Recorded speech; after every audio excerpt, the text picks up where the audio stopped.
हाय, कैसे हो तुम लोग। हम लोग पढ़ाई कर रहे थे ऑप्टिक्स और उसी को जारी रखते हुए बात करते हैं आज बेस ऑप्टिक्स का कुछ और बात करते हैं आगे। देखो ऑप्टिक्स, जब हम ऑप्टिक्स की पढ़ाई करेंगे तो मेरे मन में सवाल आता है कि इसमें क्या क्या पढ़ना है कि नहीं। तो ऑप्टिक्स में बेसिकली हम लोग तीन तीन बात को ध्यान देते हैं, यानी तीन भाग में ऑप्टिक्स को डिवाइड किया गया है। सबसे जो पहला पार्ट है उसको हम लोग बोलते हैं जियोमेट्रिकल ऑप्टिक्स। Geometrical optics. और दूसरा वाला पार्ट है उसको बोलते हैं वेव ऑप्टिक्स। और एक और पार्ट है तीसरा, इसमें ज्यादातर लोगों को तीसरा पार्ट के बारे में नहीं सोचते कि तीसरा पार्ट भी इसका है, और वो पार्ट है क्या है, क्वांटम ऑप्टिक्स। ज्योमेट्रिकल ऑप्टिक्स का दूसरा नाम हो गया ray optics. Ray optics, wave optics, quantum optics. और मजे की बात है इसका भी एक और नाम है, और उसका दूसरा नाम क्या है, फिजिकल ऑप्टिक्स। और इसका दूसरा नाम नहीं है। तो ये तीन भाग में ऑप्टिक्स को बांटा गया है। जब हम लोग ज्योमेट्रिकल ऑप्टिक्स के बारे में बात करेंगे तो इसमें हम लोग बेसिकली क्या क्या पढ़ाई करते हैं, तो इसमें हम लोग पढ़ाई करते हैं रिफ्लेक्शन। इसमें पढ़ाई करेंगे रिफ्लेक्शन के बारे में, इसमें पढ़ाई करेंगे रिफ्रैक्शन के बारे में, और डिस्पर्सन ऑफ लाइट। डिस्पर्सन, इसमें क्या क्या पढ़ाई करेंगे, इसमें भी पढ़ाई करेंगे रिफ्लेक्शन। यानी जब बात करेंगे वेव ऑप्टिक्स यानी फिजिकल ऑप्टिक्स का, तो इसमें भी रिफ्लेक्शन पढ़ेंगे, इसमें भी पढ़ेंगे रिफ्रैक्शन। और इसमें डिस्पर्सन तो नहीं पढ़ते हैं, इसमें पढ़ते हैं इंटरफेरेंस। इंटरफेरेंस। और क्या पढ़ेंगे, डिफ्रैक्शन। टॉपिक जान लो, ये सब टॉपिक तुम्हारे चेहरे के सामने आने वाला है, इस पर हम लोगों का ध्यान जाएगा। अगर ऑप्टिक्स की बात करेंगे तो ये सब आएगा। और एक और है पोलराइजेशन।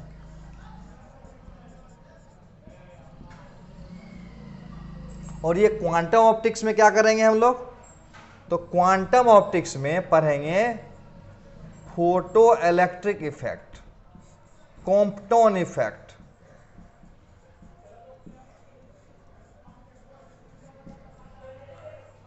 ये क्वांटम ऑप्टिक्स क्या होता है, तो आइंस्टीन साहब को 1925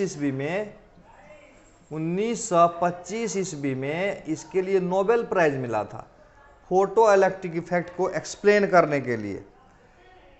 यानी आइंस्टीन को 1925 में नोबेल प्राइज मिला था। E बराबर mc² के लिए नहीं, यानी वो ज़्यादा प्रसिद्ध किस बात के लिए थे, आइंस्टीन ज़्यादा प्रसिद्ध इस बात के लिए थे कि E बराबर mc² होता है, ये सबको पता है।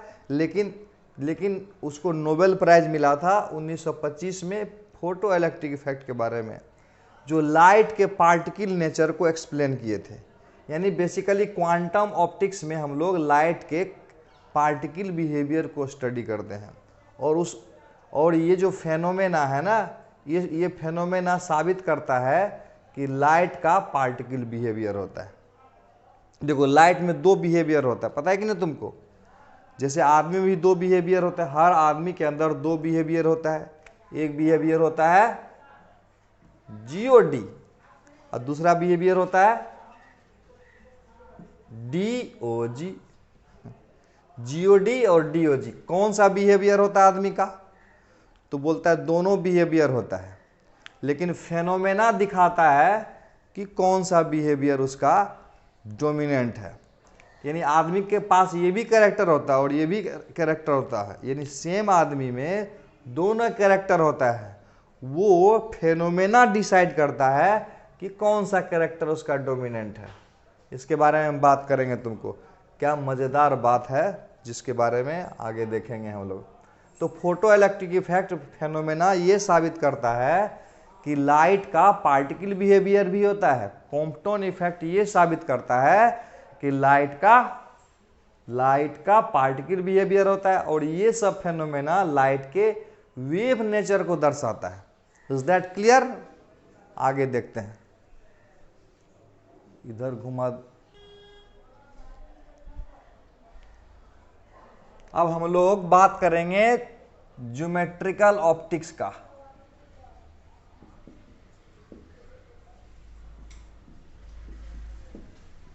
ज्योमेट्रिकल ऑप्टिक्स का दूसरा नाम है रे ऑप्टिक्स, यानी या तो ज्योमेट्रिकल ऑप्टिक्स कहेंगे या तो रे ऑप्टिक्स बोलेंगे। इसका कुछ बेसिक लॉज है, उसको देख लेते हैं हम लोग। बेसिक लॉज में क्या क्या आता है? जैसे सबसे बेसिक लॉज में सबको पता है laws of reflection. Laws of reflection सबको पता है, लेकिन इसमें और भी कुछ कुछ बेसिक्स लॉ होते हैं, उसको भी थोड़ा सा हम लोग देख लेते हैं। तो बेसिक लॉज में देखेंगे, एक है लॉज ऑफ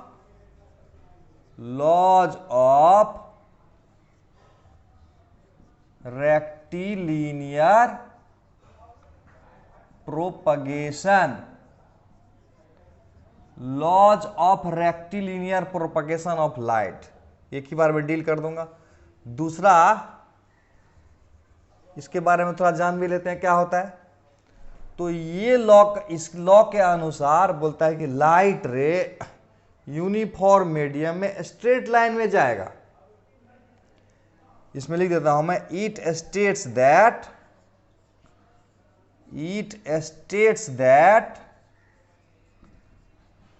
light ray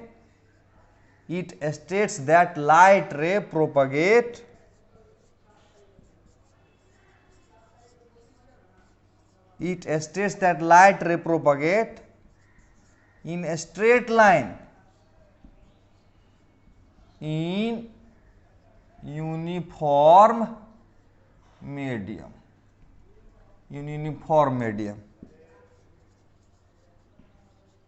कहने का मतलब हुआ कि मान लेते हैं ये है एयर, ओके, और ये है वाटर।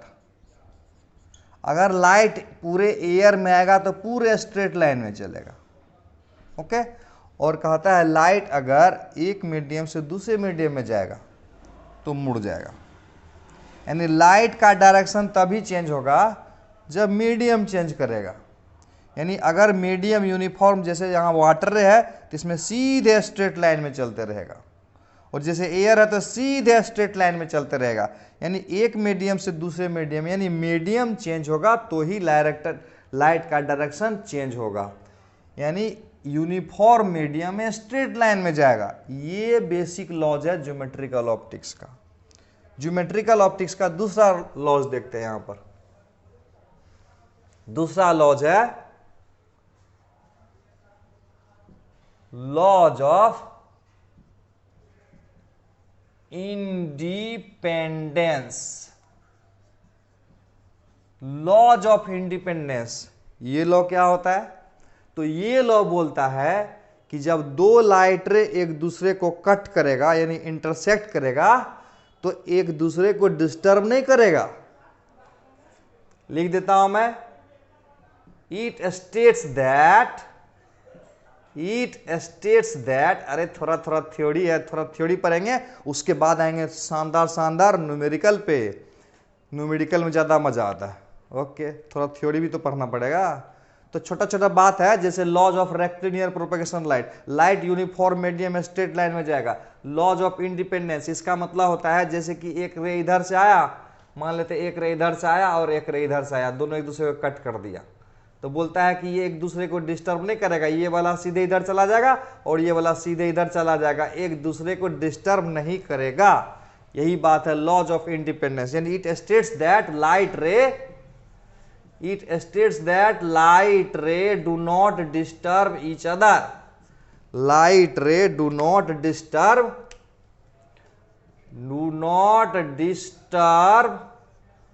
ईच अदर अपॉन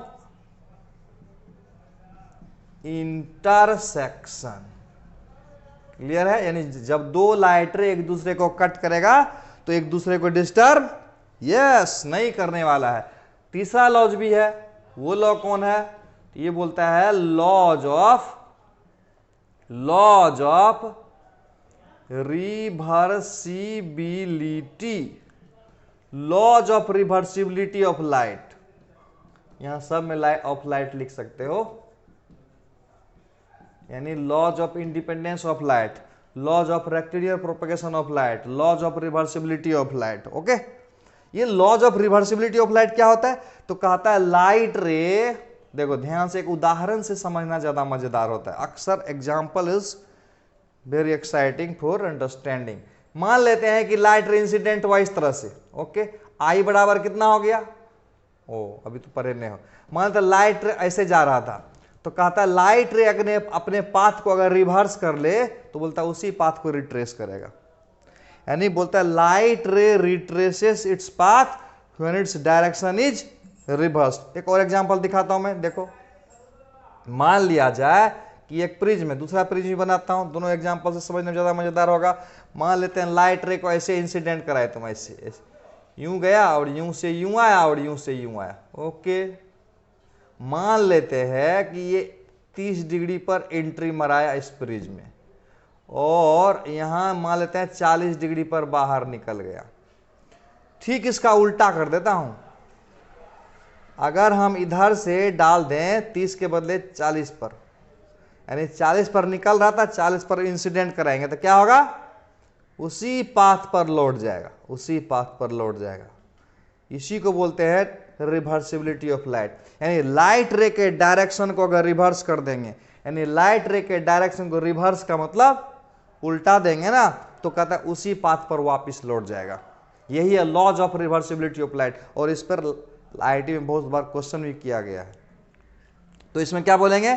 तो बोलते हैं इट स्टेट्स दैट लाइट रे retraces its path when its direction is reversed. Okay, लिख देता हूं मैं। It states that light ray retraces its path when its direction is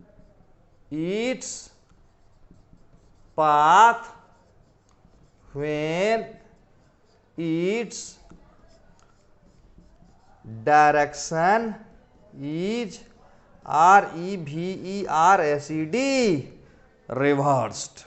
okay, ये सब तो लॉज हम लोग जनरली बुक में नहीं देखते हैं। बुक में डायरेक्ट होता है, कौन सा लॉ से शुरुआत करते हैं हम लोग?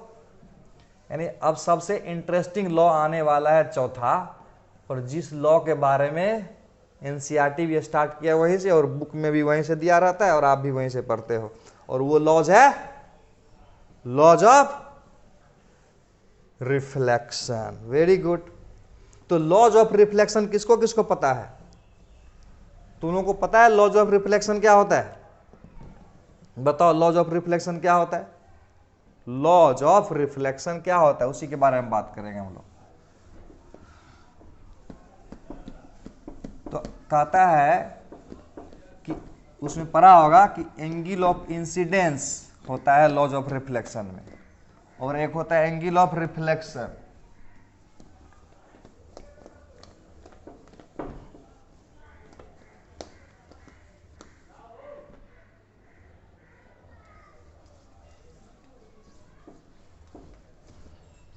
देखो कितना ये बड़ा ही फेमस लॉ है।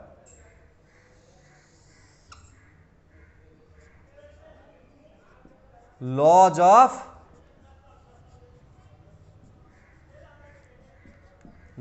ऑफ रिफ्लेक्शन, ये सब में तो तुम लोग माहिर हो। इसी में तुमको फंसाएंगे। जो तुम सबसे ज़्यादा जानते हो उसी से सबसे ज़्यादा सवाल भी रहता है। इंटरेस्टिंग बात है, जो हम पूरा जानते हैं उसी से सवाल पूछता है और वो बना नहीं पाते हैं हम लोग। तो वही तुमको बताएंगे, तुमको भी अभी चकमा दिया जाएगा। देखो मान लेते हैं ये इंसिडेंट रे और ये रिफ्लेक्टेड रे और ये है नॉर्मल। लिखने का जरूरत नहीं है, ये इंसिडेंट रे है और ये रिफ्लेक्टेड रे और ये नॉर्मल। इस लॉ में दो पार्ट है। सबसे पहला पार्ट क्या है इसमें? सबसे पहला पार्ट है कि ये अगर एंगल ऑफ इंसिडेंस है, ओके, और ये अगर एंगल ऑफ रिफ्लेक्शन है, तो बोलता है एंगल ऑफ इंसिडेंस बराबर एंगल ऑफ रिफ्लेक्शन। ये लॉज ऑफ रिफ्लेक्शन का फर्स्ट पार्ट है। क्लियर हो गया? लॉज ऑफ रिफ्लेक्शन में ये इंसिडेंट रे और ये रिफ्लेक्टेड रे है और ये आई है और ये आर है, तो एंगल ऑफ इंसिडेंस इसको बोलेंगे, एंगल ऑफ रिफ्लेक्शन इसको बोलेंगे, और ये एंगल बराबर ये एंगल होगा। Is clear? दूसरा है, देखो इसको बोलेंगे इंसिडेंट रे, इसको रिफ्लेक्टेड रे, इसको नॉर्मल। तो बोलता है इंसिडेंट रे, रिफ्लेक्टेड रे और नॉर्मल तीनों एक प्लेन में आएगा। क्लियर है बात? Incident ray, reflected ray, normal तीनों एक ही प्लेन में आएगा। लिखना पड़ेगा क्या? लो ये बोलता है इंसिडेंट, जल्दी जल्दी लिखता हूं मैं, incident ray, reflected ray and normal to the plane at the point of incidence all lie in a same plane। ये कोई बड़ा बात नहीं था। बड़ा बात तो ये है जो तुमको मैं वो क्या बोला था, जो सबसे ज़्यादा जानते हैं उसी में फंसाएंगे। फंसते हैं हम लोग, सवाल भी उसी में फंसाया जाता है, तुमको भी फंसाते हैं। देखो अगर ये इंसिडेंट रे को आई से दिखाया जाए, रिफ्लेक्टेड रे को आर से और नॉर्मल को एन से, तो तुमको वेक्टर फॉर्म में इस लॉ को बताना है। ये है मेरा आज का इस लॉज ऑफ रिफ्लेक्शन में मुख्य आकर्षक पॉइंट, यानी वेक्टर फॉर्म बताना है, वेक्टर के रूप में बताना है क्या है लॉज ऑफ रिफ्लेक्शन। कितना मजा आएगा जब इसको तुम बना दोगे अभी, और पूरा उम्मीद है कि इसको नहीं बना पाओगे। बना के देखो क्या होता है, आंसर बोल के देखो। ये तो वीडियो पॉज करके सोच के देखना, बताता हूं मैं। देखो चलो इसको समझाने के लिए कुछ वेक्टर का ज्ञान देता हूं तुमको। एक बात तो जान गया ना, इंसिडेंट रे, रिफ्लेक्टेड रे और नॉर्मल तीनों एक ही प्लेन में आएगा। ओके, इसका मतलब ये तीनों वेक्टर एक ही प्लेन में आएगा। ओके, जब तीन वेक्टर एक ही प्लेन में आएगा तो इसका मतलब हुआ कि तीन वेक्टर को एक ही प्लेन में लाने का शर्त निकाल देंगे, वो इसका आंसर हो जाएगा। क्या करें अब? तीनों वेक्टर को एक ही प्लेन में लाने का कंडीशन। इसके लिए थोड़ा सा वेक्टर का ज्ञान देता हूं। वेक्टर तो आता नहीं होगा, आता है। तीनों वेक्टर एक ही प्लेन में लाइक करेगा, इसका क्या कंडीशन होगा?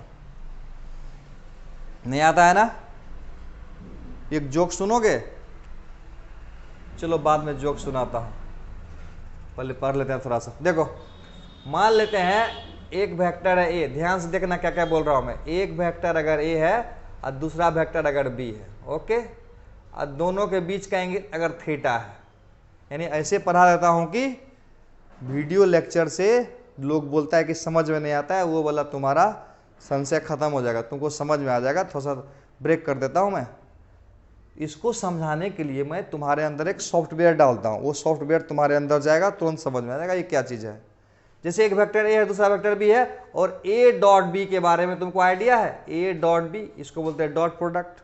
ए डॉट बी बराबर होगा ए का मैग्नीट्यूड, वेक्टर ए का मैग्नीट्यूड, ओके, वेक्टर बी का मैग्नीट्यूड ऐसे लिखेंगे और कॉस थीटा लिखेंगे। और इसी मैग्नीट्यूड को ऐसे भी लिख देते हैं, इसको ऐसे भी लिख देते हैं, इसको ऐसे लिख देंगे ए डॉट बी, यानी ये ए डॉट बी बराबर हो गया। पहला पॉइंट समझ में आ गया। दूसरा पॉइंट देखो, छोटा छोटा पॉइंट करके बताता हूं मैं। अगर एक वेक्टर ये ए आया, अगर एक वेक्टर ये ए है और दूसरा वेक्टर अगर ये बी है, और दोनों के बीच में अगर एंगल 90 डिग्री है, ओके, तो ए डॉट बी बराबर क्या करेंगे? ए डॉट बी बराबर क्या करेंगे? ए का मैग्नीट्यूड लेंगे, ओके, बी का भी मैग्नीट्यूड लेंगे, और उसके बाद कॉस लेंगे 90 डिग्री। तो इसका मतलब ये ए का मैग्नीट्यूड यहाँ रहा, बी का मैग्नीट्यूड यहाँ रहा, और cos 90 बराबर 0, यहाँ 0 आ गया। इसका मतलब दो वेक्टर के बीच में अगर 90 डिग्री का एंगल बनेगा तो उसका डॉट प्रोडक्ट 0 आएगा। ये क्लियर है? अब तो थोड़ा सा क्रॉस प्रोडक्ट का भी ज्ञान देता हूं मैं। इसका क्यों दिए ज्ञान, तुरंत पता चल जाएगा। देखो अब हम, ये था डॉट प्रोडक्ट, अब क्रॉस प्रोडक्ट की बात कर रहा हूं मैं। अगर एक वेक्टर ये ए है, ओके, और दूसरा वेक्टर अगर ये बी है, और दोनों के बीच का अगर एंगल थीटा है और वो इस प्लेन में है, मान लेते हैं इस प्रकार से, तो सबसे पहले तो जानो ए क्रॉस बी बराबर क्या होगा। तो बोलता है ए क्रॉस बी एक वेक्टर होगा, है कि नहीं। इस वेक्टर में क्या होगा, मैग्नीट्यूड होगा। ए क्रॉस बी एक वेक्टर होगा और उस वेक्टर में क्या होगा, मैग्नीट्यूड होगा। ये मैग्नीट्यूड होगा, दिख रहा है। और ये मैग्नीट्यूड बराबर क्या होता है, सबको पता है, ए बी साइन थीटा। ये ए क्रॉस बी वेक्टर का मैग्नीट्यूड हो जाएगा ए बी साइन थीटा। लेकिन इसमें एक डायरेक्शन भी होता है। क्यों होता है डायरेक्शन, क्योंकि ए क्रॉस बी एक वेक्टर हो गया ना, तो वेक्टर में मैग्नीट्यूड भी होगा और वेक्टर में डायरेक्शन भी होगा। तो ए क्रॉस बी का डायरेक्शन किधर होगा, तो लिखेंगे direction of A cross B, इसी के बारे में लेता हूं मैं, direction of A cross B is, बोलो किधर होगा, ए क्रॉस बी का डायरेक्शन किधर होगा, पता जल्दी। ए क्रॉस बी का डायरेक्शन किधर होगा, तो देखा पीने वाला कुछ, ए क्रॉस बी का डायरेक्शन किधर होगा, कहता है ए क्रॉस बी का डायरेक्शन ए का भी परपेंडिकुलर होगा और साथ ही साथ बी का भी परपेंडिकुलर होगा। यानी ए का भी परपेंडिकुलर है, साथ ही साथ बी का भी परपेंडिकुलर, यानी इधर के तरफ मान लेते हैं होगा। यानी ए क्रॉस बी का डायरेक्शन ए का भी परपेंडिकुलर होगा और बी का भी परपेंडिकुलर। लिख देते हैं, पर इज परपेंडिकुलर टू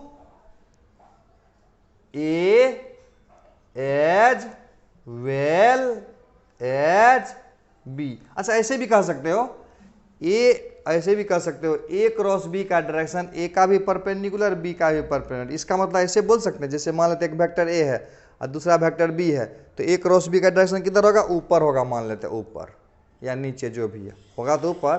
तो इसका मतलब हुआ ए एंड बी जिस प्लेन में लाई करेगा उस प्लेन का भी परपेंडिकुलर बोल सकते हैं।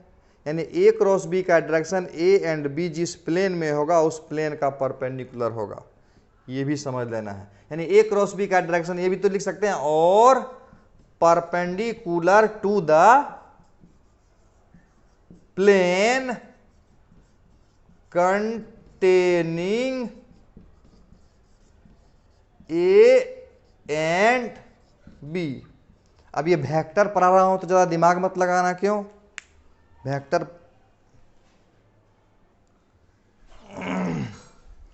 हाँ तुमको लग रहा हो कि वेक्टर क्यों पढ़ रहे हैं, वेक्टर इसलिए पढ़ रहे हैं क्योंकि इसका जवाब नहीं दे पाया, और कोई बात नहीं था, जवाब दे देता तो नहीं पढ़ा पाते। ओके, तो कहता है ए एंड बी जिस प्लेन में होगा उस प्लेन का परपेंडिकुलर होगा ए क्रॉस बी। ओके, यानी ए क्रॉस बी ए का भी परपेंडिकुलर बी का भी परपेंडिकुलर। तो यहां एक बड़ा इंटरेस्टिंग सवाल है जो आईआईटी में पूछा हुआ है, नीट में भी पूछा हुआ है, और अब तुम भी बड़ा आसानी से बता दोगे। ए क्रॉस बी डॉट ए का वैल्यू बताओ क्या होगा, A cross B dot A का वैल्यू बताओ। उसके बाद ए क्रॉस बी डॉट बी का वैल्यू क्या होगा बताओ, सोच के बताओ। नहीं बता पाया, अभी भी नहीं, अब क्या दिक्कत है। अरे ए क्रॉस बी ए का परपेंडिकुलर है, A cross B is perpendicular to A. और जब दो वेक्टर एक दूसरे का परपेंडिकुलर होता है, जैसे ए और बी एक दूसरे का परपेंडिकुलर है, तो उसका डॉट प्रोडक्ट होगा 0। यहां पर एक वेक्टर ये ए है, ये एक वेक्टर है, दूसरा ये वेक्टर है, दोनों के बीच में एंगल 90 डिग्री है, तो इसका वैल्यू कितना आएगा, इसका वैल्यू कितना आएगा, वेरी इजी है, बहुत आसान है। इसका मतलब हुआ जब दो वेक्टर एक दूसरे का परपेंडिकुलर होगा तो उसके बीच का डॉट प्रोडक्ट 0 होगा। और दो दो वेक्टर का क्रॉस प्रोडक्ट उसके प्लेन के परपेंडिकुलर होगा। तो जरा दिमाग लगा के बताओ यहां पर क्या होगा, सोच के देखो, सोच के देखो कि क्या करेंगे। मिटाता हूं इसको, चलो इसके बारे में बताओ। वेक्टर फॉर्म ऑफ, यानी आई एन आर को वेक्टर के रूप में लिखना है मुझको, कैसे लिखेंगे? चलो तब तक मिटा रहे हैं, तब तक दिमाग भी लगाओ अपना,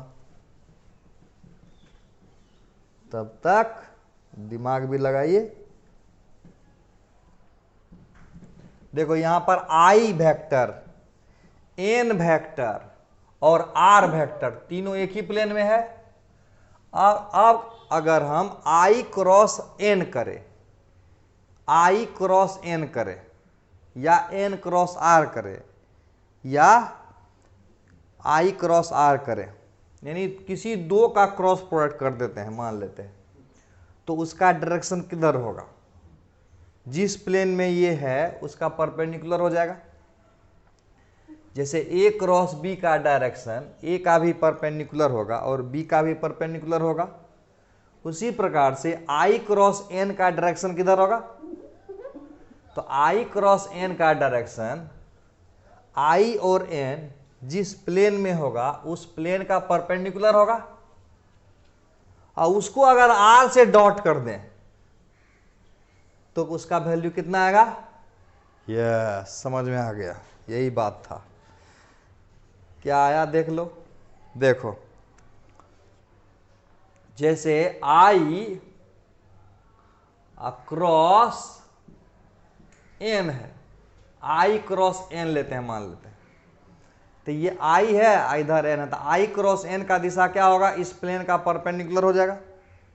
अरे ए क्रॉस बी का डायरेक्शन ए एंड बी दोनों जिस प्लेन में उस प्लेन का परपेंडिकुलर होगा, आई क्रॉस एन का डायरेक्शन इस प्लेन का परपेंडिकुलर होगा, इधर हो गया। और ये एक दूसरे का 90 डिग्री पर आ रहा है, कौन? यानी उसको अगर मैं आर से डॉट कर दूं तो क्या आएगा वैल्यू? 0 आएगा।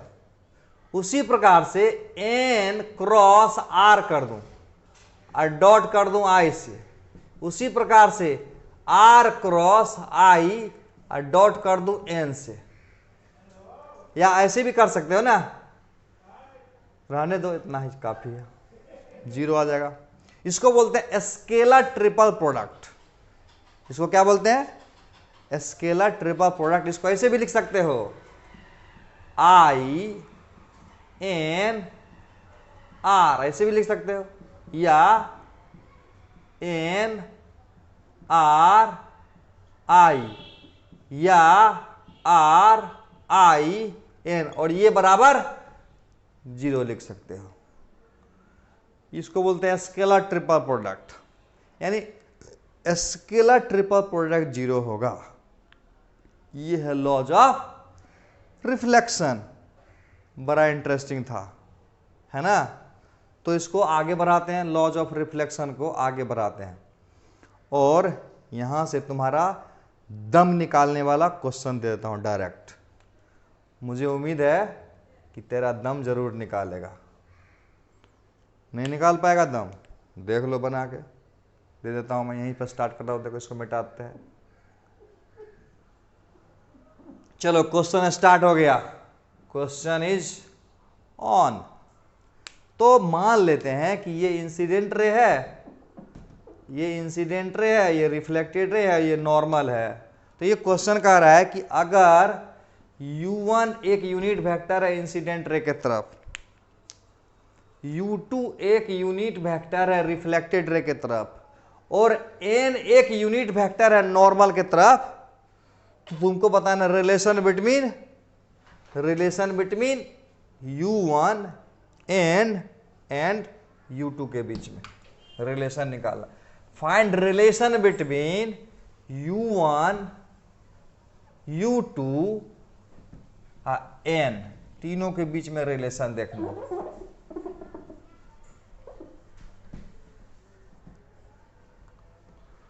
किसके किसके बीच में रिलेशन? ऑप्शन दे दूं क्या? चलो ऑप्शन लिख देता हूं। ऑप्शन लिख देते हैं। देखो चॉइस नंबर 1 कहता है U2 जो होगा U1 प्लस n होगा। Okay, choice number B U2 जो होगा U1 माइनस n होगा। सी नंबर में U2 जो है U1 minus U1 dot n होगा। और डी नंबर चॉइस है U2 is equal to U1 minus 2 U1 dot n, इस तरह से। दम है तो आ जा, बना जा। बनेगा नहीं? दिमाग लगाओ, सोच लो। जहां U1 क्या है लिख देता हूं मैं। U1 क्या है? What is U1? U1 is unit vector. Okay. U2 क्या है? लिखता हूं क्या है, ये भी है यूनिट वेक्टर। ओके। और n क्या है? ये भी है यूनिट वेक्टर। तो क्या तीनों एक ही चीज है? नहीं, तीनों एक ही चीज नहीं है। तो फिर अंतर क्या है तीनों में? तो कहता है U1 है unit vector along incident ray. U1 क्या है?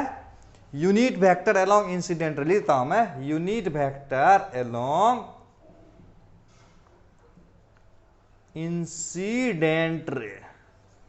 बढ़िया से देखना, ध्यान से देखना। U1 is unit vector along incident ray. Okay. और U2 क्या है? ये भी है unit vector along reflected ray. और ये क्या है? Unit vector along normal.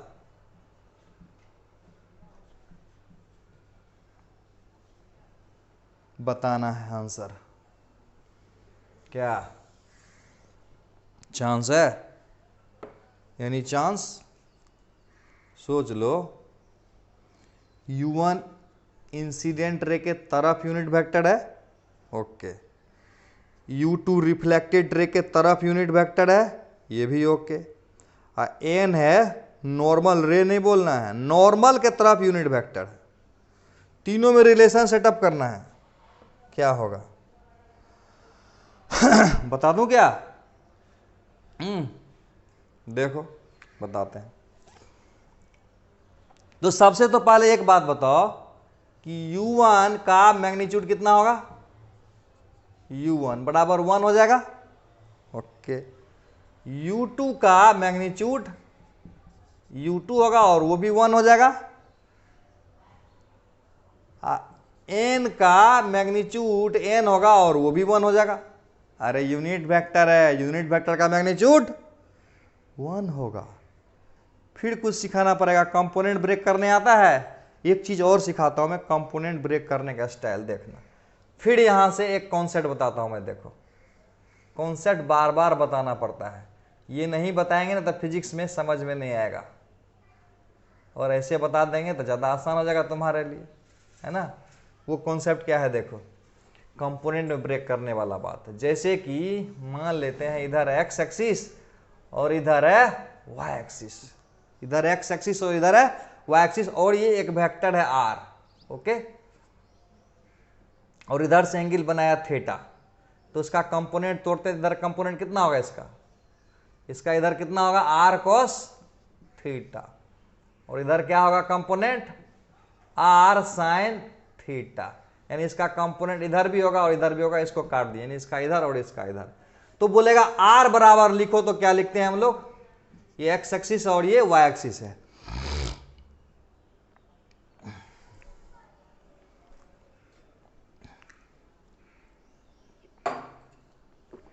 Are बराबर क्या लिखेंगे? तो लिखेंगे आर कॉस थीटा, और ये आर कॉस थीटा का डायरेक्शन किधर है? एक्स एक्सिस है। और एक्स एक्सिस के तरफ तुमको पता है यूनिट वेक्टर क्या होता है? आई होता है। Very good. और ये आर साइन थीटा किधर है? आर साइन थीटा है वाई एक्सिस के तरफ, और वाई एक्सिस के तरफ यूनिट वेक्टर क्या होता है? जे होता है। तो ऐसे लिखते हैं ना हम लोग। तो उसी अंदाज में U1 को लिखेंगे और उसी अंदाज में U2 को लिखेंगे, तुरंत बन जाएगा। देखो कैसे करते हैं।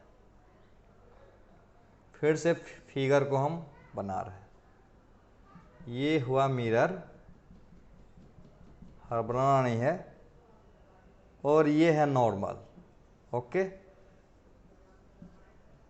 और ये है इंसिडेंट रे। एंगल बनाया, मान लेते हैं थीटा। आई आर से कोई मतलब नहीं है, थीटा से भी कोई मतलब नहीं है, थीटा ही ले लो, कोई दिक्कत नहीं है। और ये है थीटा, क्योंकि ऑप्शन में एंगल वाली कोई बात नहीं है, इसलिए डरने वाली बात नहीं है। ये U2 आया, ओके। तो ये अगर हम x एक्सिस मानेंगे तो ये y एक्सिस होगा ऑब्वियसली। तो यहां पर हम x और y में नहीं, इसको हम टेंजेंट के तरफ मान लेते हैं, टेंजेंशियल डायरेक्शन की तरफ यूनिट वेक्टर को हम t मान लेते हैं, ओके। और ये नॉर्मल है, जो y एक्सिस अगर मानते तो j होता, लेकिन यहां पर नॉर्मल की तरफ यूनिट वेक्टर को j मान लेते हैं। यानी इधर के तरफ यूनिट वेक्टर को t मान लेते हैं और इधर के तरफ यूनिट वेक्टर को n मान लेते हैं। Very good.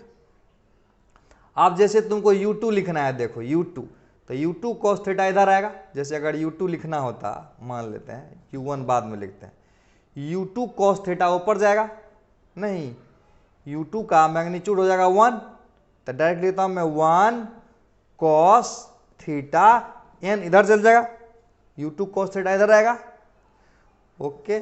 और उसके बाद U2 cos theta, U2 sin theta, U2 का मैग्नीट्यूड 1 है, तो 1 sin थीटा इधर आ जाएगा।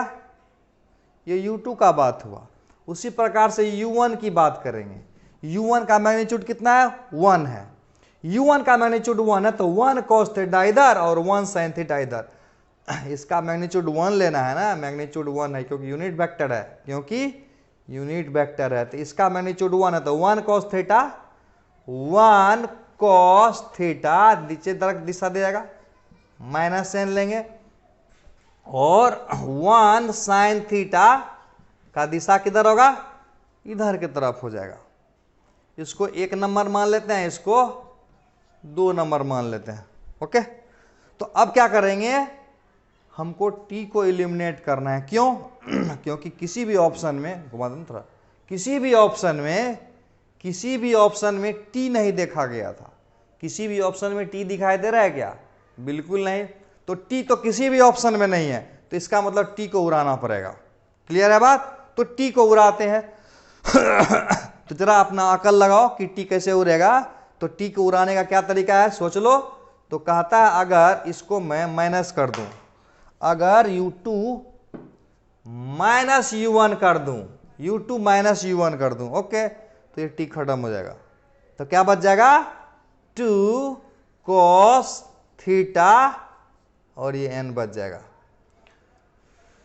लेकिन यहां पर भी मामला अभी तक फाइनल नहीं हुआ है कि क्या होगा वैल्यू। इधर तक उधर, यानी U2 के जगह बराबर U1 इधर आ जाएगा प्लस 2 cos थीटा, और यहां आ जाएगा n। दिखाई दे रहा है? ओके, यानी अभी भी मुझे cos थीटा का मान निकालना पड़ेगा। खत्म तो हो नहीं रहा है। देखो स्टार्ट करते हैं cos थीटा बताना। मान लिया जाए, देखो ये था U1 है ना, और ये था n, और ये एंगल था थीटा, ये था ना यहां पर। अरे ये है U1 और ये है n, दोनों के बीच का एंगल थीटा है। तो देखो U1 डॉट n का बात करेंगे तो क्या लिखेंगे, बोलो? U1 डॉट n का बात करेंगे तो क्या लिखेंगे? लिखेंगे U1 का मैग्नीट्यूड, ओके, n का मैग्नीट्यूड cos, कितना cos थीटा? नहीं, चलो जोक सुना ही देता हूं तुमको। क्या? देखो एक आदमी का तबीयत खराब हो गया, ऐसा तबीयत खराब हो गया कि डॉक्टर के पास जाना पड़ गया, और डॉक्टर के पास जाते हुए बोलता है, डॉक्टर साहब, डॉक्टर साहब, डॉक्टर साहब, पूरे बॉडी में दर्द करता है, जहां छूते हैं ना वहीं दर्द करता है। बोला क्या दिक्कत है भाई? तो बोला जहाँ छूते हैं ना वहीं दर्द करता है। तो डॉक्टर भी परेशान कि क्या हो गया इसको। बोला लाओ तुम्हारा चेकअप करता हूँ। तो डॉक्टर चेकअप किया तो कुछ पता ही नहीं चल रहा है। तो डॉक्टर बोला तुमको कहाँ कहाँ दर्द करता है। बोलो क्या बताएं सर, यहाँ दर्द करता है, यहाँ दर्द करता है, यहाँ दर्द करता है, यहाँ दर्द करता है, यहाँ दर्द करता है, जहाँ छूता हूँ वहीं दर्द करता है। डॉक्टर का भी दिमाग खराब हो गया। तो डॉक्टर साहब ने चेक करते करते करते करते करते अंत में पाया कि उसका उंगली कटा हुआ था। तो जहाँ छू रहा था वहीं दर्द कर रहा था। तो कभी कभी हम लोग जब पढ़ाई करते हैं ना तो इसी तरह की बात आ जाती है। U1 दिए, यूनिट वेक्टर दिए तो वही दिक्कत हो गया। अब डॉट प्रोडक्ट की बारी आई तो वही दिक्कत हो गया। देखा, इसीलिए तो मैं डॉट प्रोडक्ट तुझको समझाया, क्रॉस प्रोडक्ट समझाया, कोप्लेनर वेक्टर यानी 3 वेक्टर एक ही प्लेन में होगा तो समझाया। उसी प्रकार से यहाँ भी तुमको एंगल बिटवीन 2 वेक्टर की समझ विकसित करनी पड़ेगी। अगर नहीं आता है तो गलती कर दोगे। क्या लिखेंगे, cos theta? No, cos theta नहीं लिखेंगे। देखो U1 की दिशा किधर है, U1 का डायरेक्शन देखो इधर है, इधर U1 है इधर, n है इधर, तो दोनों के बीच का एंगल ये न लेंगे पाई माइनस थीटा। यानी U1 की दिशा इधर है, n की दिशा इधर है, और दोनों के बीच में एंगल, अगर ये एंगल थीटा है तो ये एंगल कितना हो जाएगा, पाई माइनस थीटा हो जाएगा। तो यहाँ क्या लेंगे, पाई माइनस थीटा लेना होगा। यानी U1 डॉट n बराबर, इसका मैग्नीट्यूड 1 हुआ और इसका मैग्नीट्यूड 1 हो गया, और cos पाई माइनस थीटा बराबर माइनस कॉस थीटा। यानी U1 डॉट n की बात करेंगे तो लेना माइनस कॉस थीटा, और इसको यहां रख देंगे।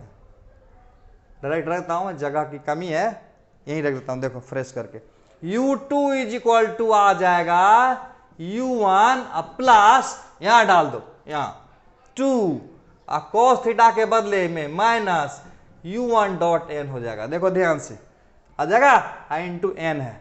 ओके, तो क्या आया, U1 minus 2 U1 dot n। मजा आया? वेरी वेरी इंटरेस्टिंग प्रॉब्लम था ये, बहुत मजेदार था। मजा तो अब आएगा जब इस पर बेस्ड मैं तुझको शानदार शानदार न्यूमेरिकल कराऊंगा। अरे न्यूमेरिकल तो इतना करा दूंगा ना कि जैसे ABCD होता है ना, वैसे तुम्हारे लिए आसान हो जाएगा ये सब बात। तो किसी भी चीज़ को आसान करने का क्या तरीका है, कई बार उसको करो, बाद में एक सबकॉन्शियस ब्रेन होता है ना, अपने आप पकड़ लेता है कि कैसे करना है। जैसे कार चलानी है, तो कार चलाने में कितना भी तुमको सुंदर से बताता हूँ कि ये गियर है, एक्सीलरेटर है, ब्रेक है, ABC होता है ना। जैसे कार में घुसोगे तो पहले A आएगा, फिर B आएगा, फिर C आएगा। एक्सीलरेटर घुसते ही पहले एक्सीलरेटर आएगा, फिर ब्रेक आएगा, फिर क्लच आएगा, फिर हैंडल है। तो कितना भी अच्छा से तुझको मैं समझा दूं कि ये सारा चीज़ है, तुमको कार चलानी है, तो चला पाएंगे क्या? बिल्कुल नहीं, क्योंकि प्रैक्टिस करनी पड़ती है। उसी प्रकार से यहाँ तुमको प्रैक्टिस करनी पड़ेगी। तो एक शानदार सवाल से तुमको स्टार्ट करता हूँ। देखो, इसको तो मिटाना भी पड़ेगा। एक शानदार सवाल लेता हूं मैं, देखो। तब तक वीडियो पॉज कर देता हूं, फिर से करेंगे। तो क्या मैं बोला कि एक ऐसा सवाल से इंट्रोड्यूस कर रहा हूं जो देखो IIT में पूछा हुआ है, नीट में भी पूछेगा। तो इस साल के लिए इसको नोट कर लेना, इस बार आएगा। तो देखना चाहोगे सवाल, तो ढेर सारा सवाल दे रहा हूं मैं, उसमें से एक एक करके तुझको बनाना है। सवाल देखो, ये क्वेश्चन नंबर ये है, मान लेते हैं कि ये एक मिरर है। ओके, मिरर है XY प्लेन में। मिरर अगर XY प्लेन में होगा तो उसका नॉर्मल किधर होगा, Z एक्सिस की तरफ होगा। Very good. तो कहता है अगर ये इंसिडेंट रे है और अगर ये रिफ्लेक्टेड रे है, ये है इंसिडेंट रे और अगर ये रिफ्लेक्टेड रे, ओके, तो U1 बराबर बोल दिया गया है कि 1/√3 I plus J plus K है U1। तो कहता है U2 बराबर क्या होगा, बताओ। ये क्वेश्चन नंबर 1 समझ लो। क्वेश्चन नंबर 2 देखो, इसमें क्या कह रहा है, तुमको एक आइडिया मिलेगा। देखो कभी कभी क्या होता है ना, सवाल ही सवाल को काटता है। जैसे लोहा लोहे को काटता है, हीरा हीरे को काटता है, जहीर जहीर को काटता है, तो सवाल सवाल को भी काट देता है। तो सवाल को सवाल से काटने के लिए दूसरा सवाल डालता हूं। देखो ये सवाल दूसरा रहा, ये मान लेते हैं YZ प्लेन है, ओके, ढेर सारा सवाल बनाओगे तो तुमको ज्ञान होगा। और ये मान लेते हैं अगर ये YZ प्लेन है तो ये क्या होगा, X एक्सिस हो जाएगा, ओके। और ये मेरा इंसिडेंट रे U1 है और इधर रिफ्लेक्टेड रे U2 है। यहां पर भी U1 बराबर 1/√3 I plus J plus K है, 1/√3 I plus J plus K है। तो यहां भी तुझको बताना है कि what is this. Question number 3, थोड़ा थोड़ा ज्ञान हो रहा होगा, यानी अरे अरे दिमाग में एक मैसेज डाल दूंगा, एक माइलस्टोन छोड़ देंगे जिससे कि भूलोगे भी नहीं।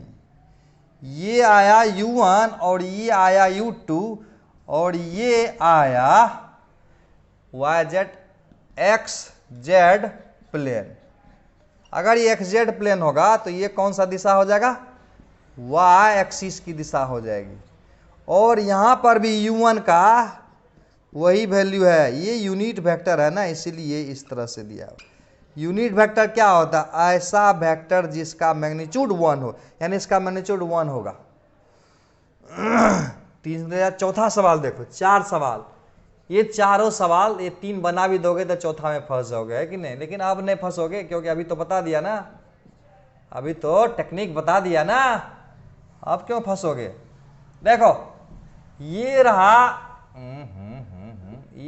U1 और ये रहा U2 और ये रहा नॉर्मल का वेक्टर में डाल देता हूं इधर की तरफ। देखो देखो n में डाला हूं मैं, I प्लस J है, जैसे इधर का n बराबर क्या होगा, इधर का n बराबर हो जाएगा K। इधर का n बराबर क्या होगा, इधर का n बराबर क्या होगा, K हो जाएगा। इधर का n बराबर K हो जाएगा, ओके। हाँ, इधर का n बराबर क्या होगा, x एक्सिस है। अरे n एक यूनिट वेक्टर है नॉर्मल के तरफ, तो ये यूनिट वेक्टर किधर है, x एक्सिस की तरफ। तो x एक्सिस की तरफ यूनिट वेक्टर क्या होगा, I। इसका नॉर्मल किधर है, z एक्सिस की तरफ, तो z एक्सिस की तरफ यूनिट वेक्टर क्या होगा, k। और इसका नॉर्मल किधर है, y एक्सिस की तरफ, तो इसका जो यूनिट वेक्टर होगा ये क्या होगा, नॉर्मल की तरफ j हो जाएगा। यस, ये मेंशन नहीं किया हुआ था। अब यहां एक बच जाता है, इसको थोड़ा सा नीचे डाल देता हूं, देखो ध्यान से।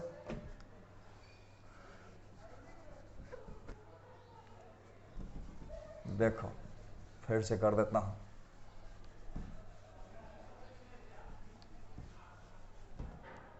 ये है क्वेश्चन।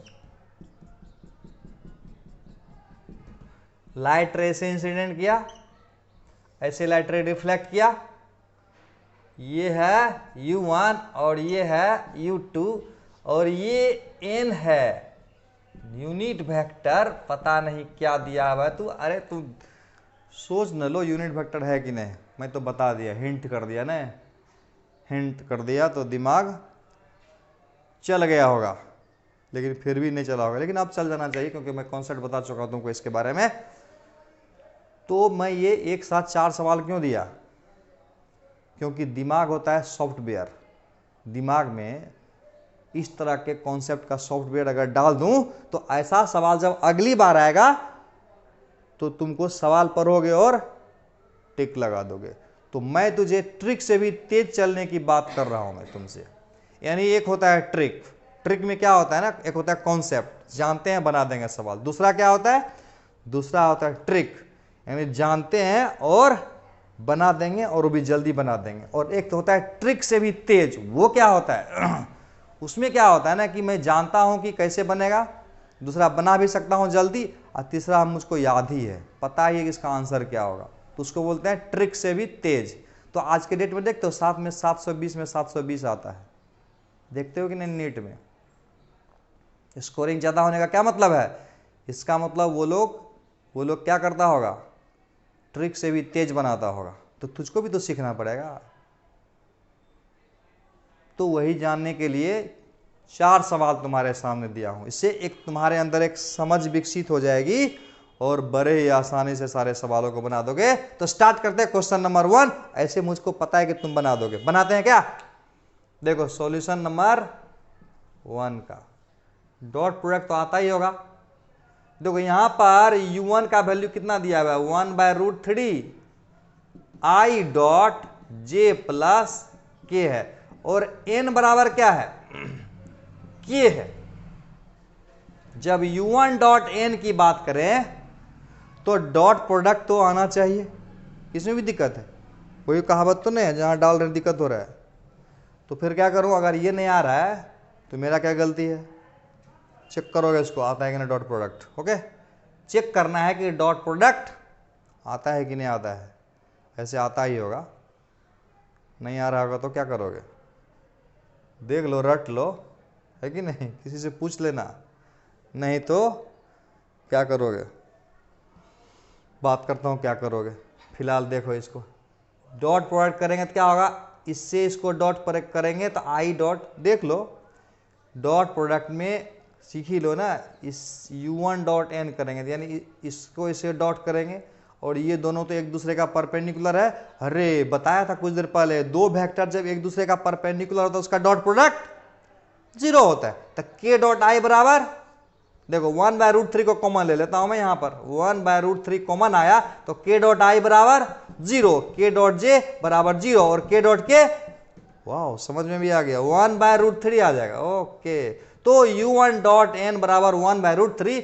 नौ मुझे निकालना है u2 का वैल्यू, रख देते हैं u2 is equal to u1 minus 2 u1 dot n, और यहां आएगा n।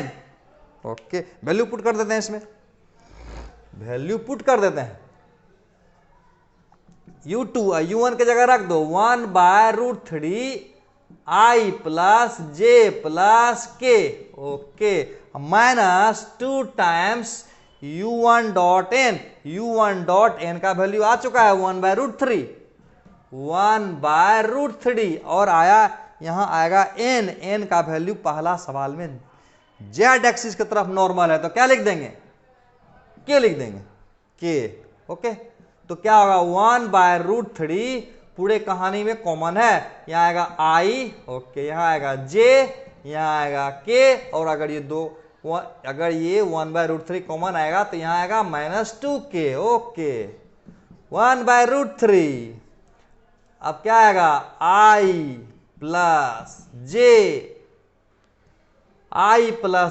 माइनस के, आई प्लस जे माइनस के, ये आया पहला का आंसर। तो कुछ बात है जो देखने वाली बात, देखने वाली बात क्या है, देखने वाली बात ये है कि नॉर्मल किधर गया, जेड एक्सिस की तरफ। तो देखो नॉर्मल का साइन बदल गया, नॉर्मल का साइन बदल गया।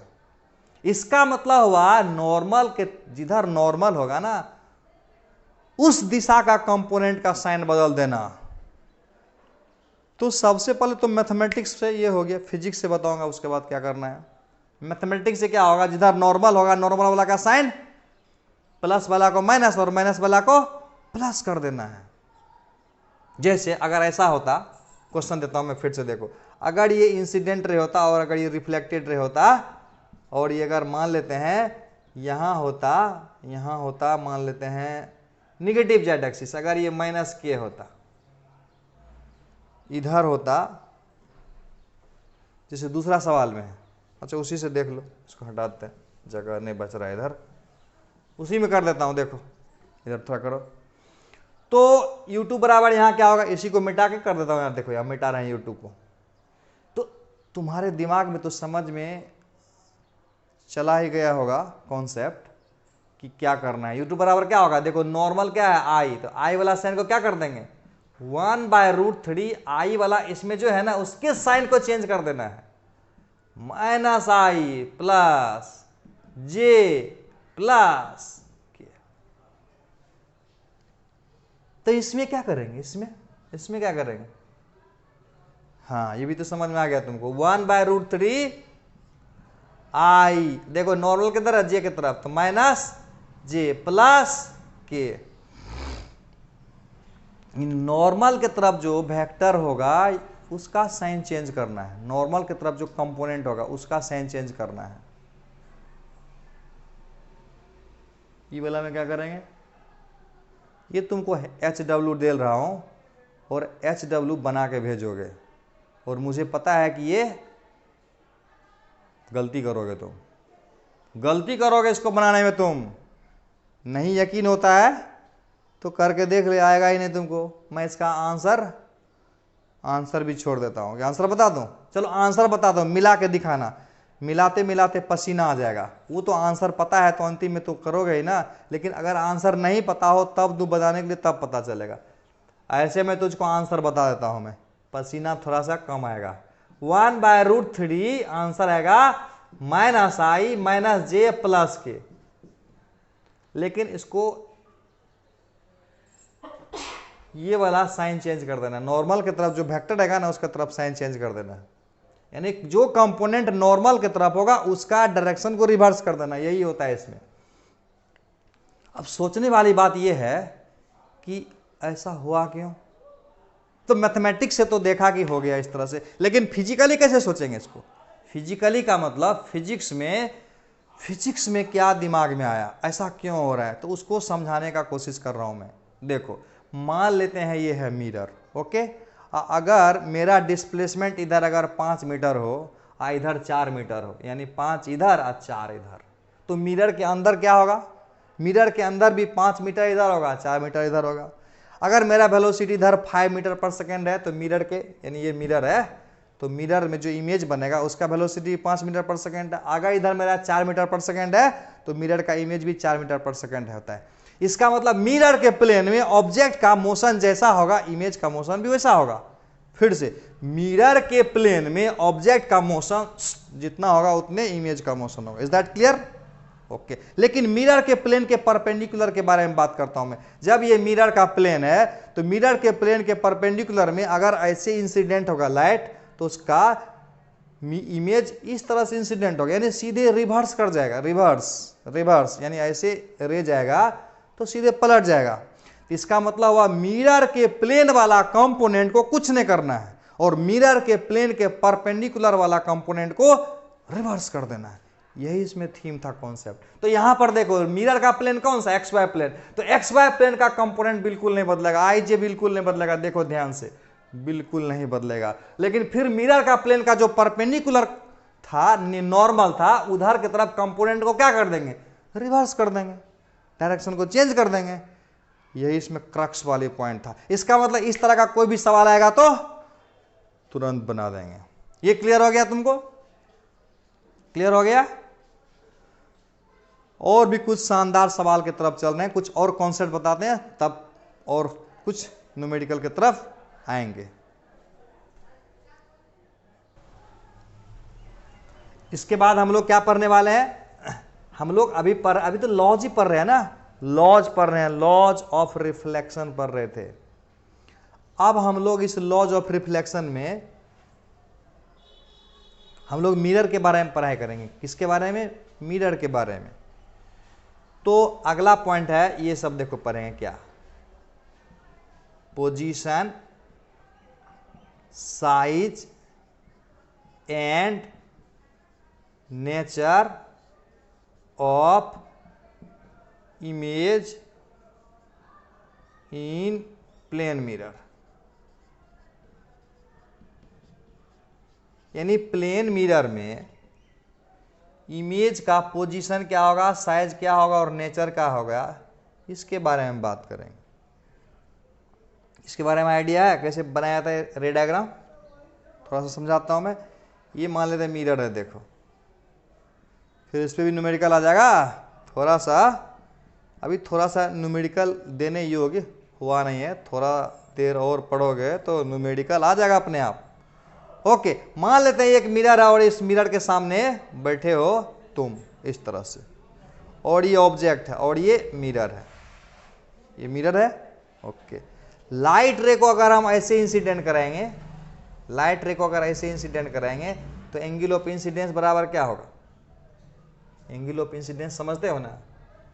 जैसे ये अगर एक मिरर है, ये अगर एक मिरर है और लाइट रे ऐसे आया तो एंगल ऑफ इंसिडेंस क्या होगा, आई बराबर 0 न होगा, तो आर बराबर क्या होगा, वो भी 0 हो जाएगा। तो अगर ऐसे लाइट इंसिडेंट करेंगे तो रिफ्लेक्ट होकर इधर आ जाएगा ना सीधे। ओके, और लाइट को अगर